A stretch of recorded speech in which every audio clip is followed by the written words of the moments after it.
Alright guys, coming at you with a new video here on the DJI NEO 2. Still have not gotten the transceiver module. I'm going to make more videos on just the NEO 2 with single battery. It's the cheapest version. Basically, for you content creators that are on a budget, $250 for this is a really good deal. I am going to make, this video is going to be about just running on a one battery. So, yes, there are a lot of videos out there shows the flight time on this hovering for about 14 to 15 minutes. I think advertised flight time is 18 minutes, but realistically, it's like 14 to 15 minutes if you just hover it for 14 or 15 minutes straight. But that's not how most people use it. That's not how I use it. I'm going to do a scooter review here. This video might be or might not be already out. I'll link it in the description if it is. This is the Gyro C1 Plus for 2026. But I'm going to capture some B-roll footage here with the NEO 2. And the way that I'm going to use it is capture some footage. And then because it's got limited battery, I'm going to plug it into a power bank here. And in between flights to get the most footage possible. So I'm just going to show you all the raw clips, not in any particular order, but just basically stuff I captured on this. And you'll get to see how much footage I captured using a combination of this single battery plus charging it a little bit between flights. Now, it is fully charged right now. Yeah, so it's fully charged right now, 4 dots there on the battery meter. I'm not going to charge it like after, probably going to wait until it's maybe down to like 2 to 3 bars there and then charge it, because it charges faster at 15 watts when you're not at the top of the battery. So that's what I'll be doing, and that'll probably give me the most amount of footage. There's only like 44 gigabytes of storage on here, so I'm not sure if I'm going to run out of flight time or I'm going to run out of storage first. Whichever happens first, I'll let you know at the end of the video. But yeah, here's all of the clips here, all in no particular order. You get to see how much footage I can capture here with just a single battery and the power bank.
Alright, so I'm going to end the video here. Something I've just realized is that depending on your workflow and how long your clips are, you could go pretty much all day without charging.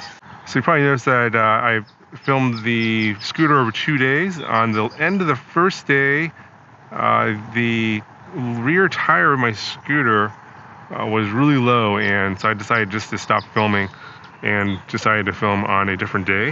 However, I just left the drone at the state of battery it was at. It was probably like 2 bars. I did charge the Neo 2 on my way to the second location where you got the second set of clips.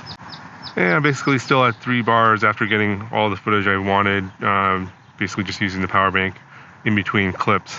So I guess a shortcut to this method is understanding the amount of flight time you have versus how long it takes to charge. It takes about 60 minutes to charge the battery, and you get about 15 minutes of real flight time. So basically it's a 1-to-4 ratio.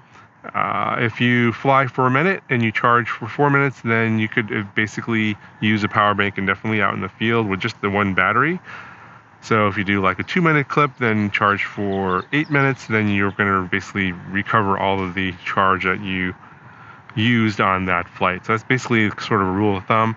And even if you don't, say if you fly for 2 minutes and you don't charge for 8 minutes, you charge for like 5 minutes, you're going to be draining the battery slowly, and you should be able to get most of your footage that you're going to want for the Neo 2 and whatever use case you have.